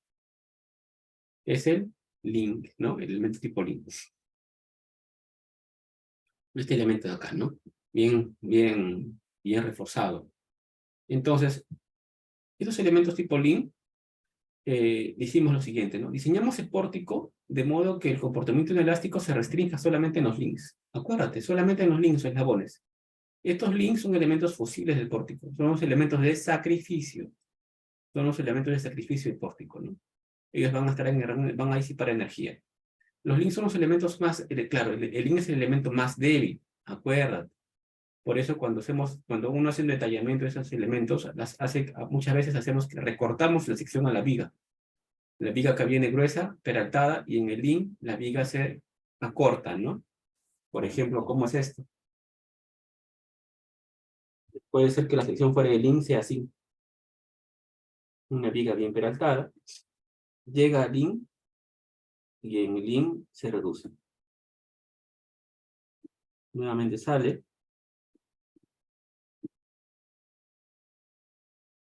¿No? Y acá ya con la columna, ¿no?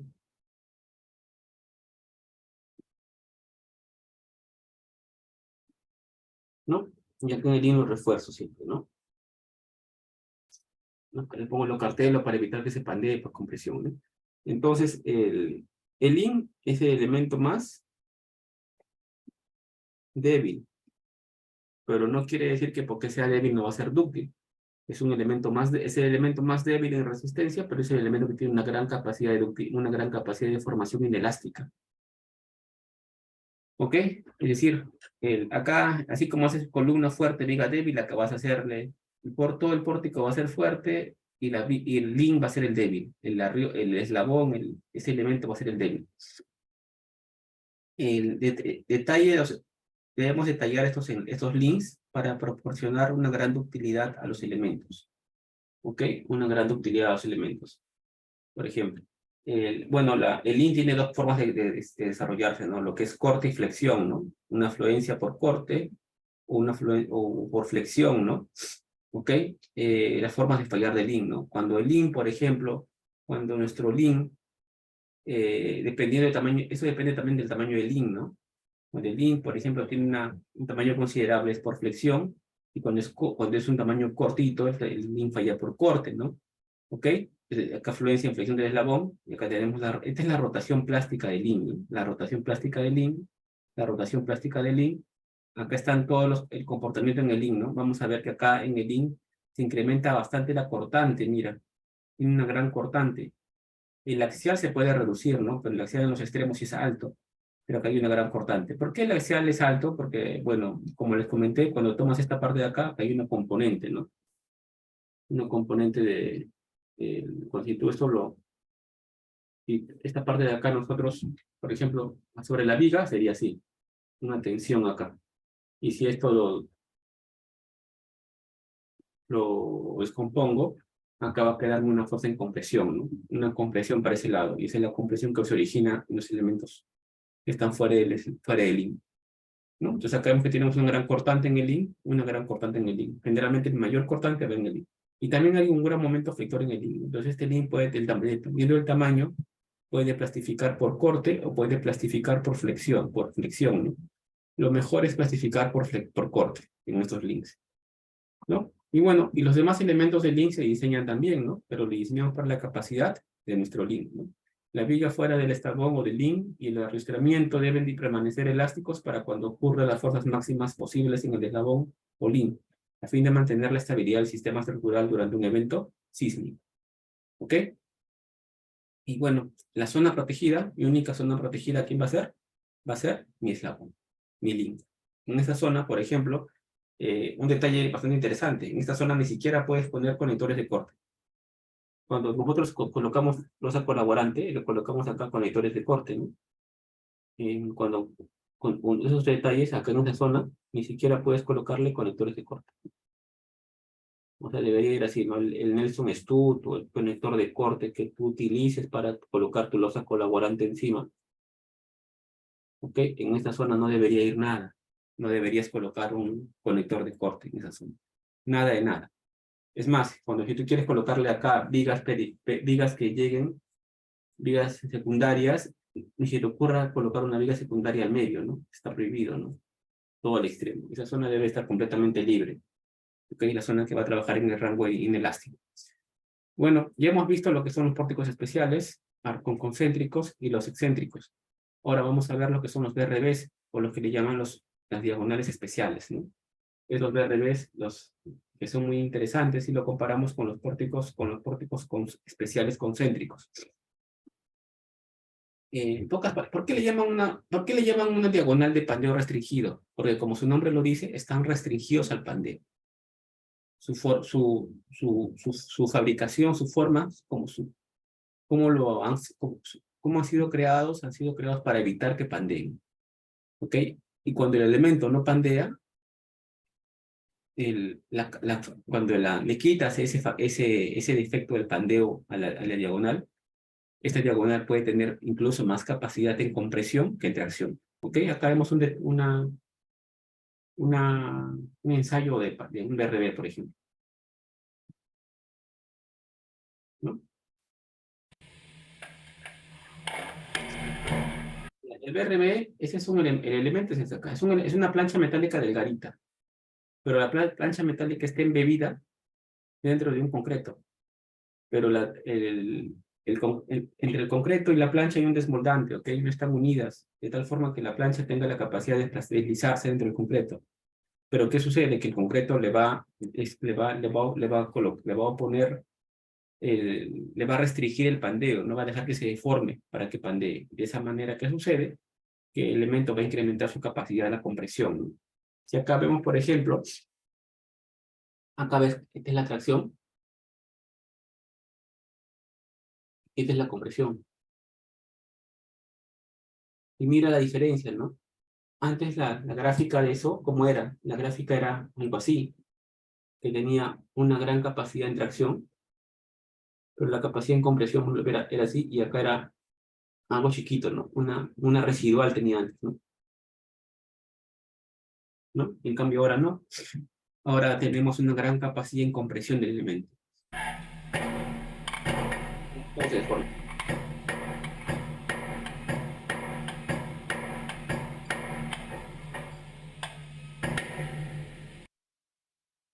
¿ok? Interesante, ¿no? O sea, mira, en compresión. A ver, ¿tiene video?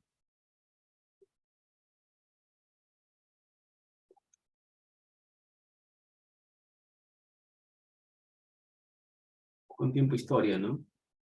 El esfuerzo la deformación en el núcleo, dice.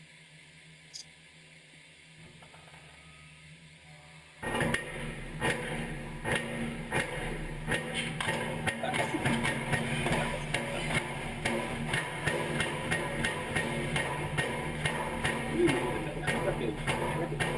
gráfica que está mostrando es una vez diferente la resistencia a la tracción que la compresión, ¿no? La tracción y la compresión. Por ejemplo, si vemos a lo anterior, a ver si vamos a lo anterior rápidamente, acá sí ve una gran diferencia, ¿no? Mira, tiene una gran capacidad en compresión, perdón, en tracción y poca capacidad en tracción. La residual es mínima, ¿no? La residual es mínima. En cambio, entonces, en esos arribostes especiales, por ejemplo, la residual es considerable, ¿no? ¿Ok?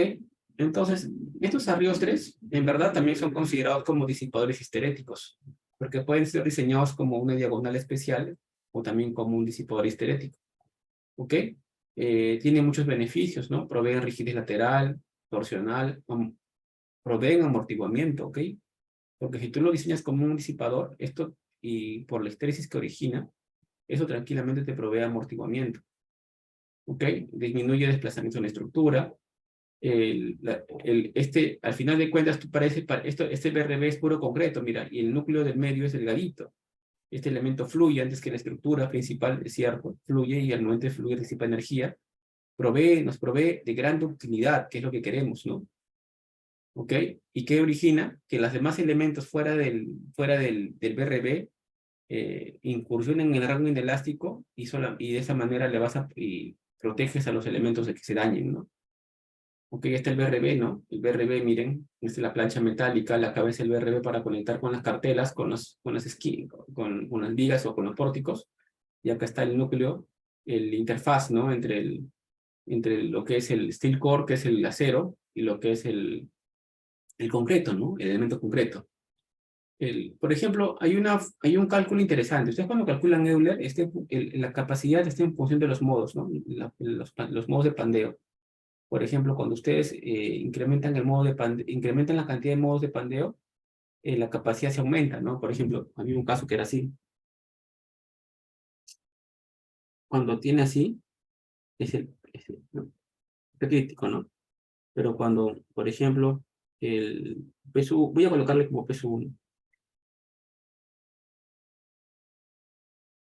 Pero, por ejemplo, cuando esto falla así, a ver, nuevamente, cuando esto falla así, tengo un peso 2. Por eso, acá como tengo dos modos de falla, entonces el peso 2 es mayor al peso 1. Pero ahora imagínate que ya no tengas solamente dos modos de falla, sino que como está restringido al pandeo, los modos de falla son así. Entonces acá tienes un PSUN, donde este PSUN es bastante mayor al PSU1, ¿no? Entonces eso tiene que ver mucho con los números de modos de pandeo. Y acá ves por eso, ¿no? Un elemento en sistemas de elementos finitos, cómo está modelado, ¿no? Y todos los modos de pandeo. ¿Ok? Y al tener estos modos de pandeo y estas restricciones hacen que el elemento tenga una gran capacidad de la compresión y su carga crítica de pandeo se incrementa bastante, ¿no? Ya no es incluso ya no hay pandeo. Bueno, acá como les comenté, la disposición que siempre se recomienda es la tipo Chevron invertida a dos niveles, ¿sí? La tipo K no es recomendable. La X-bracing no usamos cuando usamos BRBs. ¿Ok? Aquí es un BRB, por ejemplo, con una conexión tipo PIN para el riostre. Esta es la respuesta inelástica de un BRB, ¿no? Viene un pórtico, le aplico la carga, ¿no? Ahora te das cuenta que qué diferencia con lo anterior. Antes este traccionaba y este comprimía, se pandeaba. Ahora ninguno pandea, ahora fluye en ambos sentidos. Hay una fluencia en tensión y una fluencia en compresión. Antes era fluencia en tensión y pandeo en compresión. Ahora ya no va a pandear porque está restringido al pandeo. ¿Ok? Lo que va a hacer es que va a fluir en compresión, o sea, fluye en tensión y fluye en compresión. De esa manera le damos una gran capacidad al elemento, ¿no? Igual manera, sismo viene en otro sentido, igual manera, ¿no? Pues el elemento que antes estaba en compresión ahora va a fluir en tensión, y el que estaba fluyendo en tensión ahora fluye en compresión, pero ninguno va a pandear, porque están restringidos al pandeo. Bueno, debemos diseñarlos de revés, con el mejor desempeño posible, y luego igualmente aplicar diseño por capacidad. Debemos diseñar las columnas, conexiones, y todo lo que está fuera de los arriostres para fuerzas máximas que pueden generar los BRBs, o sea, considerando la sobreresistencia de los BRBs.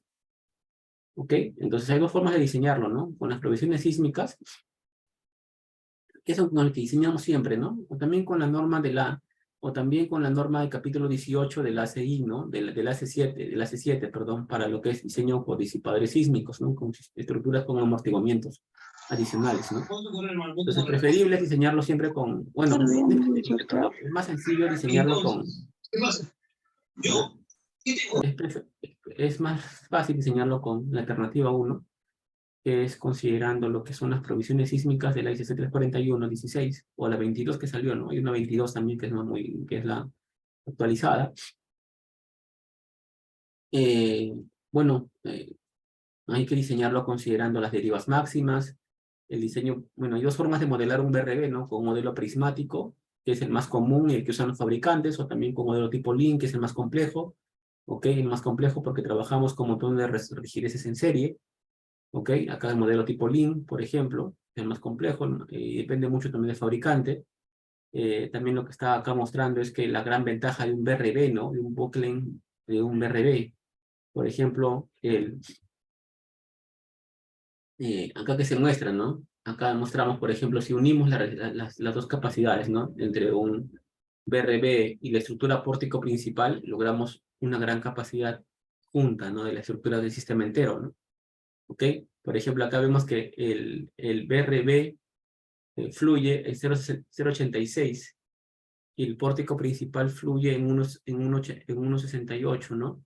Entonces vemos también que la estructura principal, mira lo que origina algo bastante interesante, ¿no? Que va a tener mayor resistencia en cada parte, ¿ok?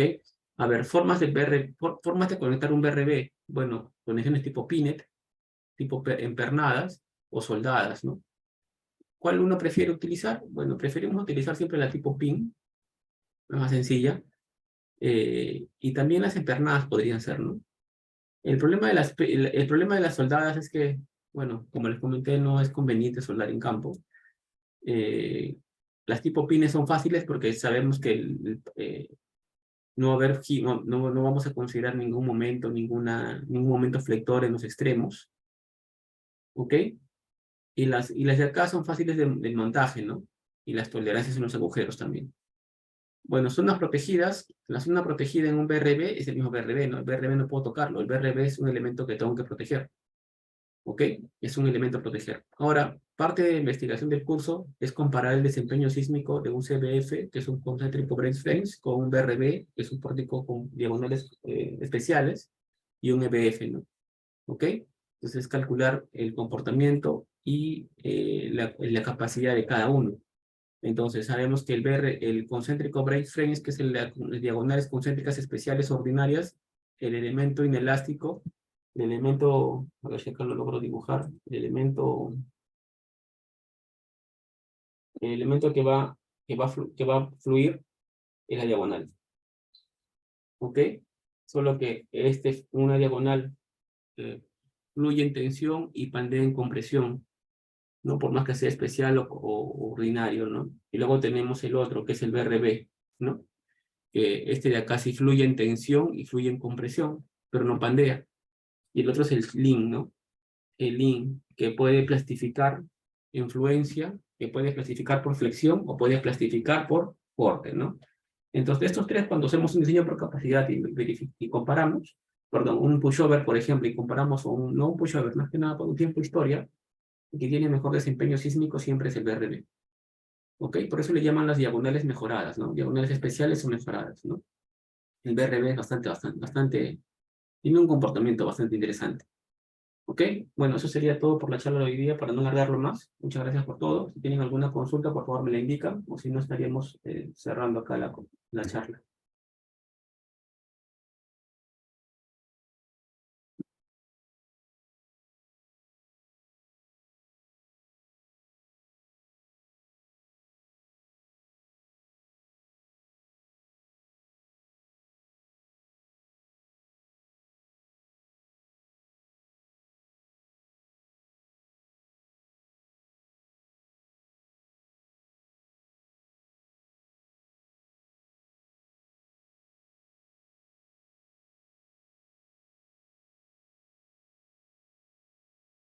Sí, en estructuras metálicas sí es muy importante mostrar planos y detalles, ¿ok? Porque acá no solamente podemos quedarnos con lo que son los cálculos, ¿ok? Ustedes han visto que es muy importante los planos. Acá es el detallado y el plano es muy importante, tanto como el cálculo, ¿no? Si hago un buen, puedo decir, oye, he diseñado mi diagonal, pero si hago un detallado como si fuera con restricción al giro, estaría mal, ¿no? Ok, sí es importante lo que dice el ingeniero Samuel, ¿no? Que tenemos que ver también el detalle de conexiones. ¿Alguna consulta? acá, ¿no? ¿En qué tipo de edificaciones se utiliza diagonales de 2 niveles? Bueno, diagonales de 2 niveles en edificaciones puedes usar en edificaciones industriales y también edificaciones, estructuras industriales y también estructuras para el uso de residenciales, ¿no? O sea, no hay problema con eso. O sea, no hay problema. El problema acá es cómo se llama que el objetivo siempre es que la estructura tenga el mejor desempeño sísmico, ¿no? El mejor desempeño sísmico. O sea, no puedes usarlo en pórticos, en edificios industriales, puedes usarlo también en lo que son eh, eh, edificios residenciales, comerciales, por ejemplo, universidades. Tiene una pregunta. En el caso tenga una estructura de concreto y tenga piso blando, ¿se puede aplicar esta estructura para rigidizar? Sí, las estructuras de diagonales se pueden trabajar bastante con estructuras de concreto, no hay ningún problema. Puedes reemplazar una placa por una diagonal. O sea, si en el primer piso tengo un piso blando, podría poner ese tipo de diagonales, ¿no? También bien Claro, invertida. tranquilamente, porque el piso blando se origina porque hay una diferencia de rigideces, ¿no? Entre un nivel y el otro. Entonces, si tú puedes incluso hacer un cálculo matricial, ¿no? Y ver cuánto es el aporte de rigidez que estás obteniendo con la diagonal, ¿no? Y sí, tranquilamente, un piso blando se puede resolver con diagonales metálicas, ¿ok? Para tratar, y con eso puedes resolver lo que es el piso blando, ¿no? Porque no solamente le aumentas la rigidez, también le aumentas lo que es la resistencia, ¿no? Al entrepiso. En este caso, este curso va a haber algún proyecto que va a realizar, un proyecto o No, cómo, no, o sea, acá no vemos, acá vamos a ver detallamiento de planos, eso sí, pero acá lo que se va a ver el curso que vamos a mostrar esta vez, porque vamos a empezar un curso que se va a llamar diseño de pórticos arriostrados, o fin, pórticos especiales, excéntricos, y también lo que son los pórticos con diagonales de pandeo restringido, en donde vamos a mostrar cálculos de pórticos sencillos. Ok, es como decirte un edificio de 3, 4 pisos sencillos, sin tanta complicación, a modo aplicativo, donde vamos a diseñarlo como si fuera un ordinario, un especial, un excéntrico y un BRB, ¿no? Lo que sí me gustaría hacer bastante, y se puede hacer con esto, es un diseño por capacidad, ¿no? O sea, asignar una rótula plástica y colocarle una fuerza para ver el comportamiento no lineal y verificar también las curvas histeréticas de cada material, de cada elemento, ¿no? Eso sí eso prefiero hacer, eso está bien para hacer en el curso, ¿no? Comparar el comportamiento no lineal, la curva de capacidad o la curva histerética de lo que es un pórtico ordinario, un pórtico especial, un excéntrico y un BRB, ¿no? Y poder comparar no solamente a nivel de diseño, también sino a nivel de desempeño, ¿no? De los tres sistemas. La conexión Shear-Link estaría definida en un sistema estructural como un Special Concentric Braid Frame, ¿no? El Shear-Link es un disipador, ¿no? Eso puedes definirlo como... Eso está muy basado como si fuera un excéntrico, un EBF parece más, ¿no? Un excéntrico brace frame, ¿no? Un excéntrico brace frame. No es como un special concéntrico brace frame, porque el special concéntrico brace frame, el elemento fusible es la diagonal, ¿no? Y la diagonal fluye en tensión o pandea en compresión, ¿no? En cambio, un shear link está fluyendo, el elemento fluye por corte, ¿no? Plastifica en corte. Eso se parece más a un excéntrico brace frame, ¿no? Un EBF. el diseño de conexiones son con hoja de cálculo, son con un software Manuales, manual. Ah, ya. a mano, ¿no?